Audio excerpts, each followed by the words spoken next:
नमस्कार। अगर आपकी उम्र 60 वर्ष या उससे अधिक है या फिर आप किसी भी तरह की सरकारी पेंशन या सरकारी योजना का लाभ ले रहे हैं तो आज की यह जानकारी आपके लिए बेहद जरूरी है, क्योंकि वर्ष 2026 की शुरुआत के साथ ही सरकार की ओर से कुछ ऐसे नए निर्देश लागू किए गए हैं जिनका सीधा असर आपकी पेंशन और बैंक खाते पर पड़ सकता है। सरकार ने साफ कर दिया है कि तय समय सीमा के भीतर जरूरी सत्यापन और अपडेट नहीं कराया गया तो पेंशन की राशि रोकी जा सकती है और कुछ मामलों में पूरी तरह बंद भी की जा सकती है। यही वजह है कि इन दिनों बैंक शाखाओं, सीएससी सेंटर और पंचायत कार्यालयों में बुजुर्गों की लंबी कतारें देखने को मिल रही हैं। हर कोई यही जानना चाहता है कि आखिर ऐसा कौन सा काम है जो अब अनिवार्य कर दिया गया है, और अगर यह काम समय पर नहीं हुआ तो सबसे पहले किसका नुकसान होगा।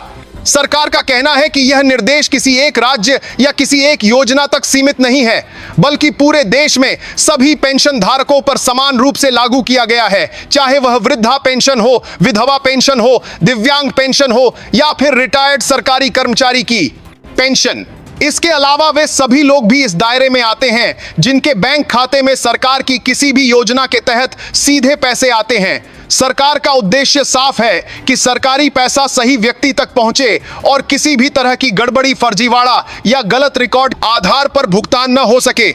अब यहां एक बात बहुत ध्यान से समझनी जरूरी है। बहुत से लोग यह मानकर चलते हैं कि अगर पिछले साल पेंशन आती रही तो आगे भी अपने आप आती रहेगी, लेकिन 2026 से यह सोच पूरी तरह गलत साबित हो सकती है। सरकार ने साफ शब्दों में कहा है कि अब हर साल प्रक्रिया पूरी करनी होगी और इस बार जांच और सख्ती दोनों पहले से ज्यादा होने वाली है।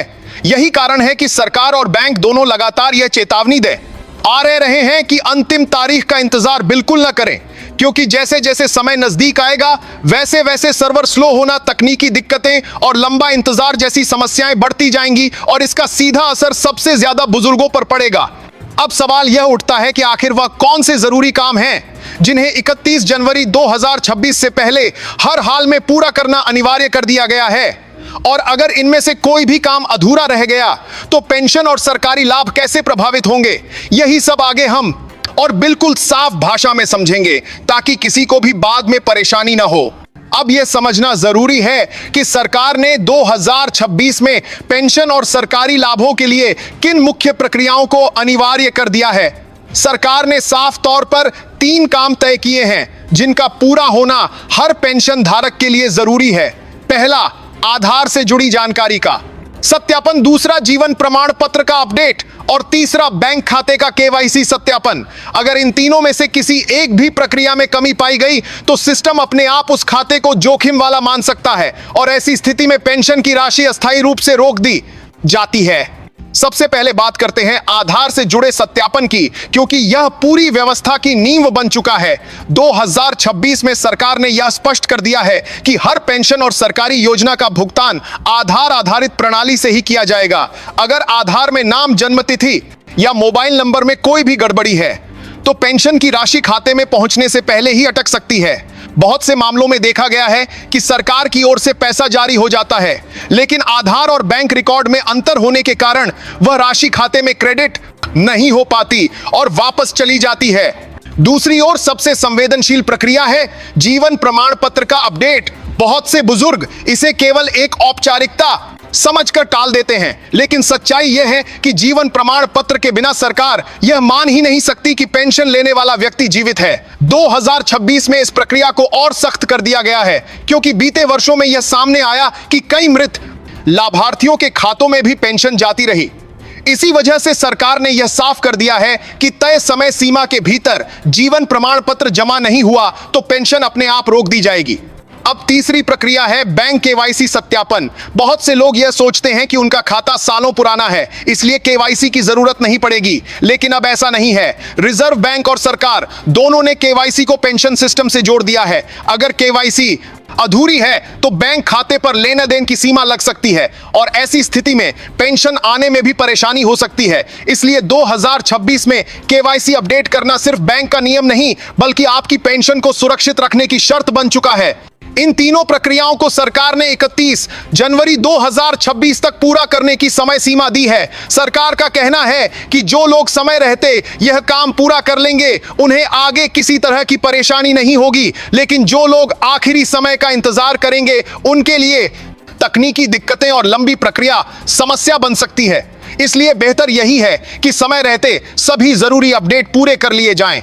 अब बात करते हैं उस प्रक्रिया की जिसे 2026 में सबसे ज्यादा गंभीरता से लिया जा रहा है, और वह है जीवन प्रमाण पत्र। क्योंकि यही वह आधार है जिसके बिना सरकार आपकी पेंशन जारी नहीं रखती। बहुत से बुजुर्ग इसे मामूली कागजी काम समझ लेते हैं, लेकिन सच्चाई यह है कि जीवन प्रमाण पत्र जमा नहीं होने पर चाहे आपके बाकी सभी दस्तावेज सही हो, फिर भी पेंशन रुक सकती है।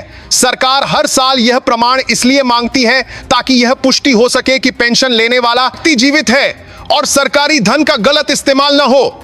2026 में जीवन प्रमाण पत्र की प्रक्रिया को पूरी तरह डिजिटल सिस्टम से जोड़ दिया गया है। इसका मतलब यह है कि अब जीवन प्रमाण पत्र का रिकॉर्ड सीधे पेंशन डाटाबेस से जुड़ता है, और जैसे ही तय समय सीमा खत्म होती है, सिस्टम अपने आप उन खातों को चिन्हित कर लेता है जिनका प्रमाण पत्र अपडेट नहीं है। ऐसे खातों में पेंशन अस्थायी रूप से रोक दी जाती है और फिर उसे दोबारा शुरू कराने के लिए लंबी प्रक्रिया से गुजरना पड़ता है।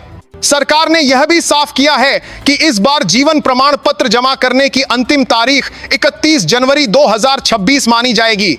इससे पहले आमतौर पर यह तारीख नवंबर तक होती थी, लेकिन जिन लोगों ने समय पर यह काम नहीं किया, उन्हें राहत देते हुए अतिरिक्त समय दिया गया है। हालांकि सरकार ने यह चेतावनी भी दी है कि इसके बाद कोई और मोहलत नहीं दी जाएगी, इसलिए इसे अंतिम मौका ही समझना चाहिए।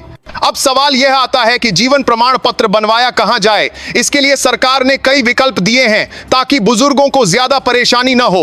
आप अपने नजदीकी कॉमन सर्विस सेंटर जा सकते हैं। पंचायत या प्रखंड कार्यालय में भी यह सुविधा उपलब्ध होती है। शाखाएं भी यह सेवा देती हैं। इसके अलावा जिन बुजुर्गों को चलने फिरने में दिक्कत है, उनके लिए कुछ जगहों पर घर बैठे जीवन प्रमाण पत्र बनवाने की सुविधा भी दी जा रही है। जीवन प्रमाण पत्र बनवाने के लिए आधार कार्ड सबसे जरूरी दस्तावेज होता है, क्योंकि अब यह प्रक्रिया आधार आधारित हो चुकी है। इसके साथ आपको अपना मोबाइल नंबर भी साथ रखना चाहिए ताकि सत्यापन के दौरान किसी तरह की दिक्कत न हो। अच्छी बात यह है कि इस पूरी आधार प्रक्रिया के लिए सरकार की ओर से कोई शुल्क नहीं लिया जाता। अगर कोई व्यक्ति इसके नाम पर पैसे मांगता है तो उससे सावधान रहने की जरूरत है। बहुत से लोग यह सोचते हैं कि एक बार जीवन प्रमाण पत्र जमा कर देने के बाद आगे इसकी जरूरत नहीं पड़ेगी, लेकिन ऐसा नहीं है। यह प्रमाण पत्र हर साल अपडेट करना जरूरी होता है ताकि रिकॉर्ड हमेशा सही और अपडेट रहे। यही वजह है कि इसे टालना या भूल जाना आपकी पेंशन को खतरे में डाल सकता है। अब बात करते हैं उस दूसरे जरूरी काम की जिसे लेकर 2026 में सबसे ज्यादा भ्रम और परेशानी देखने को मिल रही है, और वह है आधार और पैन से जुड़ा सत्यापन। बहुत से सीनियर सिटीजन यह मान लेते हैं कि पैन सिर्फ टैक्स भरने वालों के लिए होता है, इसलिए उनका इससे कोई लेना देना नहीं है। लेकिन 2026 में यह सोच पूरी तरह बदल चुकी है। अब पैन केवल टैक्स का दस्तावेज नहीं रह गया है, बल्कि यह आपकी पहचान, बैंक खाते, पेंशन और सरकारी योजनाओं से सीधे जुड़ चुका है। सरकार ने साफ कर दिया है कि जिन लोगों का पैन आधार से लिंक नहीं होगा, उनका पैन सिस्टम में इनएक्टिव माना जाएगा। इनएक्टिव पैन का मतलब यह है कि वह सरकारी और बैंकिंग सिस्टम में मान्य नहीं रहेगा। जब बैंक या पेंशन सॉफ्टवेयर आपका रिकॉर्ड चेक करेगा तो पैन अमान्य दिखेगा, और ऐसी स्थिति में पेंशन की राशि अटक सकती है या खाते में क्रेडिट ही नहीं हो पाएगी। बहुत से बुजुर्ग ये सोचते हैं कि उन्होंने कभी इनकम टैक्स नहीं भरा, इसलिए पैन का उनसे कोई संबंध नहीं है। लेकिन अब पेंशन भुगतान के समय बैंक और सरकार दोनों पैन और आधार का मिलान कर रहे हैं। अगर यह लिंक नहीं है तो केवाईसी अधूरी मानी जाती है। अधूरी केवाईसी का सीधा असर खाते की गतिविधियों पर पड़ता है। सरकार ने पहले पैन आधार लिंक करने की अंतिम तारीख 31 दिसंबर 2025 तय की थी। यह तारीख अब निकल चुकी है, लेकिन सरकार ने यह सुविधा दी है कि 2026 में भी यह काम कराया जा सकता है। हालांकि इसके लिए एक तय जुर्माना देना पड़ सकता है। यह जुर्माना एक बार का होता है और पैन दोबारा एक्टिव हो जाता है, जिससे पेंशन और बैंक से जुड़ी सेवाएं सामान्य रूप से चलने लगती हैं। इसीलिए देरी करने से बचना ही समझदारी है। पैन आधार लिंक करने की प्रक्रिया कठिन नहीं है। यह पूरी तरह ऑनलाइन की जा सकती है। इसके लिए किसी एजेंट या दलाल की जरूरत नहीं होती। आपके पास पैन नंबर, आधार नंबर और आधार से लिंक मोबाइल नंबर होना चाहिए। ओटीपी के जरिए सत्यापन होता है और कुछ ही मिनटों में लिंकिंग पूरी हो जाती है। अगर ऑनलाइन प्रक्रिया में परेशानी हो तो नजदीकी सीएससी सेंटर से भी यह काम कराया जा सकता है। यहां यह समझना जरूरी है कि पैन आधार लिंकिंग केवल औपचारिकता नहीं है, बल्कि आपकी पेंशन और बैंक खाते की सुरक्षा से जुड़ा मामला है। 2026 में इसे नजरअंदाज करना आपको लंबी परेशानी में डाल सकता है।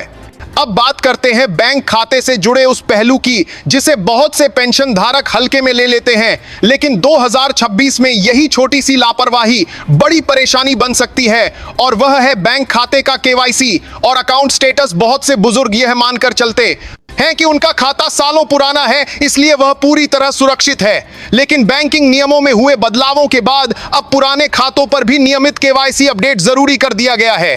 अगर आपके बैंक खाते का केवाईसी अधूरा है या लंबे समय से अपडेट नहीं हुआ है, तो बैंक उस खाते को इनएक्टिव या रिस्ट्रिक्टेड श्रेणी में डाल सकता है। ऐसे खातों में न तो ठीक से पैसा जमा हो पाता है और न ही निकासी संभव होती है। जब पेंशन की राशि ऐसे खाते में भेजी जाती है तो कई बार वह राशि लौट जाती है या होल्ड पर चली जाती है, जिससे पेंशन धारक को यह लगता है कि सरकार ने पेंशन बंद कर दी है, जबकि असली समस्या खाते की स्थिति होती है। 2026 में सरकार और बैंक दोनों ने यह साफ कर दिया है कि पेंशन केवल उसी खाते में जारी की जाएगी जो पूरी तरह केवाईसी कंप्लायंट हो। इसके लिए आपको बैंक में अपना आधार, पैन और पहचान से जुड़े दस्तावेज अपडेट कराने होंगे। कुछ मामलों में मोबाइल नंबर और पते का सत्यापन भी दोबारा करता है ताकि रिकॉर्ड पूरी तरह सही रहे।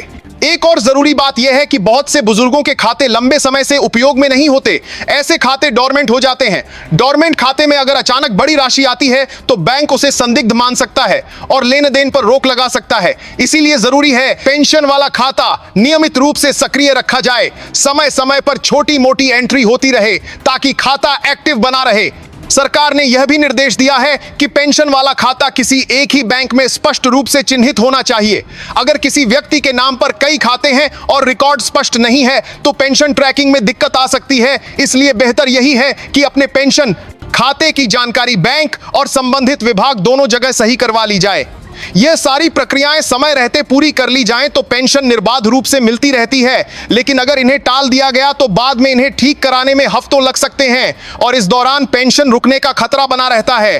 अब बात करते हैं उस सबसे आम गलती की जो पेंशन धारक और सीनियर सिटीजन अक्सर करते हैं और जिसकी वजह से हर साल हजारों लोगों की पेंशन अटक जाती है। यह गलती है आखिरी तारीख का इंतजार करना। बहुत से लोग सोचते हैं कि अभी तो समय है, बाद में करवा लेंगे, लेकिन जैसे ही जनवरी का आखिरी हफ्ता आता है वैसे ही बैंक, सीएससी सेंटर और पंचायत कार्यालयों में भारी भीड़ लग जाती है। सिस्टम स्लो हो जाता है, सर्वर काम करना बंद कर देते हैं और फिर लोग मजबूरी में चक्कर काटते रह जाते हैं। 2026 में यह समस्या और गंभीर हो गई है क्योंकि इस बार पैन, आधार लिंकिंग, जीवन प्रमाण पत्र और केवाईसी तीनों को आपस में जोड़ दिया गया है। मतलब अगर एक भी कड़ी कमजोर रही तो पूरी प्रक्रिया रुक सकती है। कई मामलों में देखा गया है कि जीवन प्रमाण पत्र तो बन गया लेकिन बैंक केवाईसी अधूरी थी, इसलिए पेंशन नहीं आई। ही केवाईसी पूरी थी लेकिन पैन इनएक्टिव था, इसलिए भुगतान अटक गया। एक और बड़ी दिक्कत तब आती है जब बुजुर्ग यह जिम्मेदारी बच्चों या किसी और पर छोड़ देते हैं और खुद जानकारी नहीं रखते। अगर समय पर काम नहीं हुआ तो नुकसान पेंशन धारक को ही उठाना पड़ता है। इसीलिए जरूरी है कि खुद भी जानकारी रखें और कम से कम यह जान लें कि कौन सा काम हो चुका है और कौन सा बाकी है। सरकार ने यह भी साफ कर दिया है कि 2026 में किसी भी तरह की मौखिक शिकायत या पुराने रिकॉर्ड के आधार पर पेंशन दोबारा शुरू नहीं की जाएगी जब तक कि सिस्टम में सभी अपडेट पूरे ना हो। यानी अब सब कुछ डिजिटल रिकॉर्ड पर निर्भर है। कागज दिखाने से काम नहीं चलेगा जब तक कि वह सिस्टम में अपलोड और वेरीफाई ना हो। इसीलिए यह बहुत जरूरी है कि आप एक चेकलिस्ट बना लें। सबसे पहले देखें पैन, आधार लिंक है या नहीं। दूसरा देखें जीवन प्रमाण पत्र अपडेट हुआ या नहीं। तीसरा देखें बैंक खाते का केवाईसी और स्टेटस सही है या नहीं। अगर ये तीनों चीजें सही हैं तो आपकी पेंशन सुरक्षित है। इस पाठ का मकसद यही है कि आप समय रहते सतर्क हो जाएं, क्योंकि आखिरी वक्त की भागदौड़ सबसे ज्यादा नुकसान पहुंचाती है और पेंशन जैसे जरूरी सहारे के लिए जोखिम लेना समझदारी नहीं है। अब इस विषय का सबसे अहम और अंतिम निष्कर्ष समझना जरूरी है ताकि किसी भी सीनियर सिटीजन या पेंशन धारक को आगे चलकर पछताना न पड़े। 2026 में पेंशन और सरकारी लाभ अब भरोसे या पुराने अनुभव के आधार पर नहीं बल्कि पूरी तरह सिस्टम और डिजिटल रिकॉर्ड के आधार पर चलेंगे। अगर सिस्टम में आपकी जानकारी अधूरी है तो चाहे आप कितने भी साल से पेंशन ले रहे हो, पैसा रुक सकता है। सबसे पहले यह साफ कर लें कि पेंशन रुकने का मतलब हमेशा स्थायी बंद होना नहीं होता, लेकिन पेंशन दोबारा चालू कराने की प्रक्रिया आसान भी नहीं होती। कई बार महीनों तक बैंक, पंचायत और विभागों के गाने पड़ते हैं और तब जाकर कहीं फाइल आगे बढ़ती है। इस दौरान सबसे ज्यादा परेशानी उसी व्यक्ति को होती है जो पहले से उम्र और स्वास्थ्य की समस्याओं से जूझ रहा होता है। इसीलिए आज सबसे समझदारी भरा कदम यही है कि पैन, आधार लिंकिंग, जीवन प्रमाण पत्र और बैंक केवाईसी को बोझ नहीं बल्कि सुरक्षा कवच मान लिया जाए। यह तीनों काम अगर समय पर पूरे हैं तो आपकी पेंशन भी सुरक्षित है, आपका बैंक खाता भी सुरक्षित है और आने वाली किसी भी नई सरकारी योजना का लाभ लेने में आपको कोई रुकावट नहीं आएगी। अब एक जरूरी सावधानी की बात भी समझ लें। 2026 में पेंशन और केवाईसी के नाम पर ठगी के मामले तेजी से बढ़े हैं। अगर कोई फोन करके ओटीपी मांगे, लिंक भेजे या कहे कि तुरंत केवाईसी नहीं किया